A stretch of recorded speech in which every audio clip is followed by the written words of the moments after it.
अंग्रेज़ी हिंदी डिक्शनरी की सीरीज़ शुरू करने का हमारा उद्देश्य आपको शब्दों के अंग्रेज़ी शब्दों के अर्थ ही नहीं बतलाना है, बल्कि अंग्रेज़ी शब्दों का वाक्यों में इस्तेमाल भी बताना है। इसका सबसे बड़ा फ़ायदा तो ये होगा कि आप पर ग्रामर का बोझ कम पड़ जाएगा। यानी ग्रामर जानना, ग्रामर पढ़ना आपके लिए उतना ज़रूरी नहीं रह जाएगा। और इसके अलावा आप रोज़मर्रा अंग्रेज़ी लिखने में लिखना और बोलना आसानी से सीख सकेंगे। एक और चीज़ इस डिक्शनरी के बारे में बता दूं कि इसमें हमने वही अंग्रेज़ी के सेंटेंस लिए हैं जो अंग्रेज़ी भाषी बोलते हैं, यानी जिनकी मातृभाषा अंग्रेज़ी है, वो जो सेंटेंसेस बोलते हैं हमने कोशिश की है कि वही सेंटेंसेस हम इस्तेमाल करें। हाँ, इसमें कुछ नामों का हेर फेर हो सकता है, वरना ये सारे सेंटेंसेस वही हैं जो अंग्रेज़ जिन्हें इस्तेमाल करते हैं। तो आइए शुरू करते हैं। ए अंग्रेज़ी वर्णमाला का पहला अक्षर है, आप सभी जानते हैं। और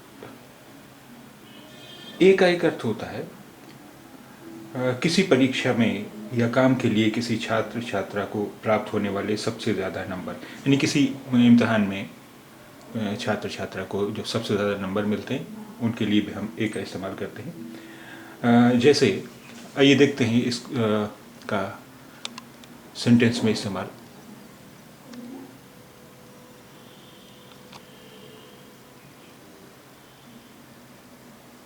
I got an A in French.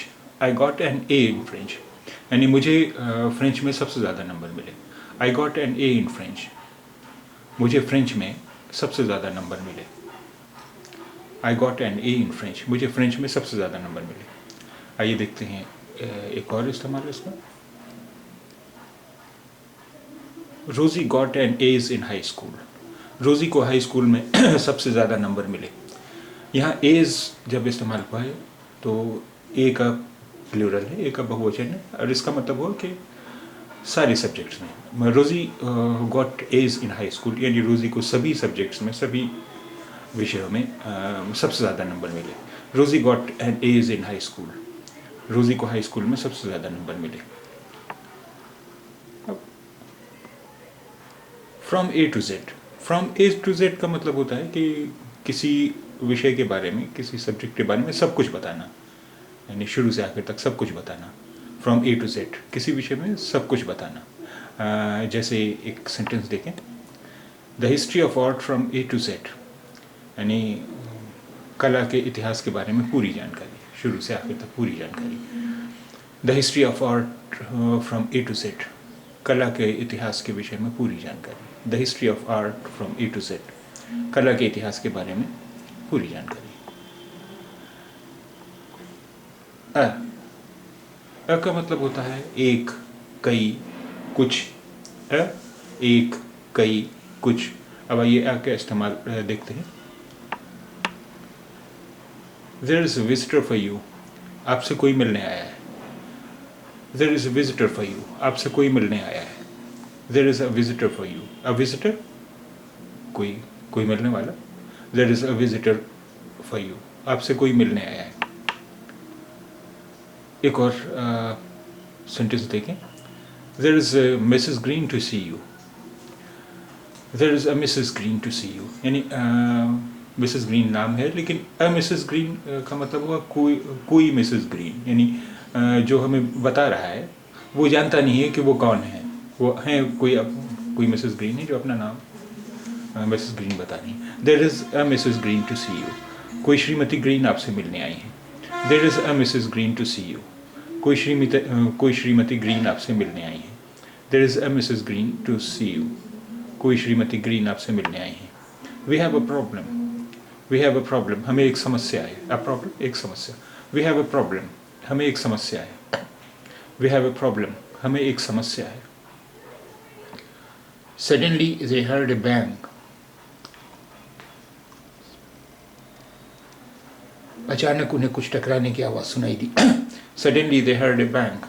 अचानक उन्हें कुछ टकराने की आवाज़ सुनाई दी। Suddenly they heard a bang. अचानक उन्हें कुछ टकराने की आवाज़ सुनाई दी। Would you like a sandwich? क्या आप सैंडविच लेंगे? Would you like a sandwich? क्या आप सैंडविच लेंगे? Would you like a sandwich? क्या आप सैंडविच लेंगे?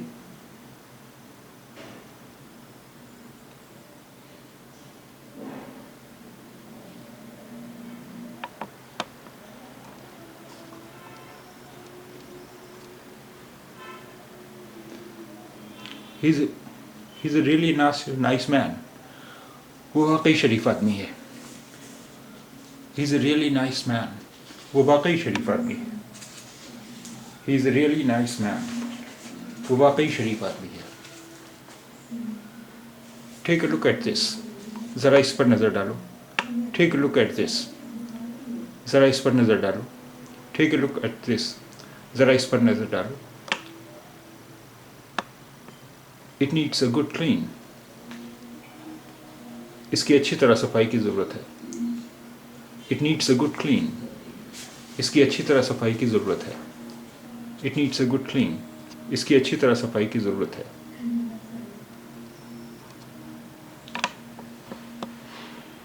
One of his daughters had married a Khan. उसकी एक बेटी ने किसी खान से शादी की है। आ खान यानी कोई Khan. One of his daughters had married a Khan. उसकी एक बेटी ने किसी खान से शादी की है। One of his daughters had married a Khan. उसकी एक बेटी ने किसी खान से शादी की है। A square has 4 sides. एक वर्ग में 4 कोने होते हैं। A square has 4 sides. एक वर्ग में 4 कोने होते हैं। ये किसी वर्ग में 4 कोने होते हैं। A square has 4 sides. एक वर्ग में 4 कोने होते हैं। There is a Mr. Tom on the phone. कोई श्री टॉम फ़ोन पर है। There is a Mr. Tom on the phone. कोई मिस्टर टॉम फ़ोन पर है, फ़ोन कर रहे हैं। There is a Mr. Tom on the phone. कोई मिस्टर टॉम फ़ोन पर है। There was a lot of people at the party. Party में बहुत से लोग थे। There were a lot of people at the party. Party में बहुत से लोग थे। There were a lot of people at the party. Party में बहुत से लोग थे। A few weeks from now, I will be in Mumbai. अब से कुछ हफ्ते बाद मैं मुंबई में हूँगा। A few weeks from now, I will be in Mumbai. अब से कुछ हफ्ते बाद मैं मुंबई में हूँगा। A few weeks from now, I will be in Mumbai. अब से कुछ हफ्ते बाद मैं मुंबई में हूँगा। You have caused a great deal of trouble. तुमने बहुत परेशान किया। You have caused a great deal of trouble. तुमने बहुत परेशान किया। You have caused a great deal of trouble. तुमने बहुत परेशान किया। I get paid once a month. मुझे महीने में एक बार पैसा मिलता है। I get paid once a month. मुझे महीने में एक बार पैसा मिलता है। I get paid once a month. मुझे महीने में एक बार पैसा मिलता है। The eggs cost 60 rupees a dozen. अंडे 60 रुपए दर्जन है। The eggs cost 60 rupees a dozen. अंडे 60 रुपए दर्जन है। The eggs cost 60 rupees a dozen. अंडे 60 रुपए दर्जन है। A child needs love and affection. बच्चे को प्यार और स्नेह की ज़रूरत होती है। A child, बच्चा, एक बच्चा, कोई बच्चा। A child needs love and affection. किसी बच्चे को प्यार और स्नेह की ज़रूरत होती है। A child needs love and affection. एक बच्चे को प्यार और स्नेह की ज़रूरत होती है। A child needs love and affection. बच्चे को प्यार और स्नेह की ज़रूरत होती है।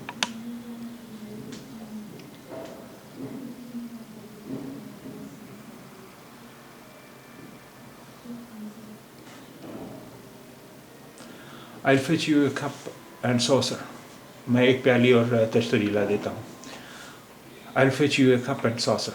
मैं एक प्याली और तश्तरी ला देता हूँ। I'll fetch you a cup and saucer. मैं आपके लिए एक प्याली और तश्तरी ला देता हूँ। Does everyone have a knife and fork? क्या सबके पास छुरी कांटा है? Does everyone have a knife and fork?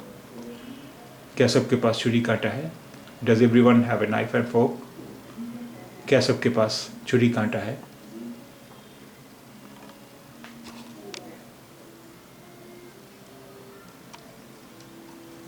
Candidates must have a good knowledge of chemistry.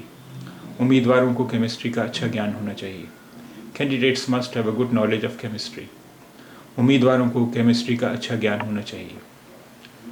Use a good cheese to make the sauce. Sauce बनाने के लिए बढ़िया पनीर इस्तेमाल करो।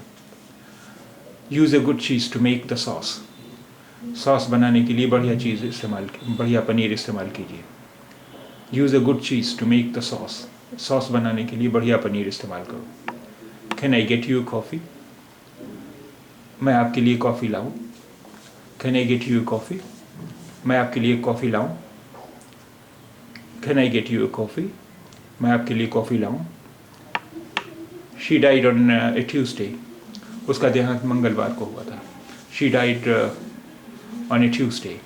उसका देहांत मंगलवार को हुआ था। यह ए ट्यूसडे के मतलब हुआ किसी मंगलवार को, यानी उसे ये तो पता है कि किसी का देहांत हुआ था, मंगलवार को हुआ था, लेकिन वो कौन सी तारीख थी या कब उसका देहांत हुआ इसे याद नहीं है, लेकिन उसे ये ज़रूर याद है कि उस दिन मंगलवार था।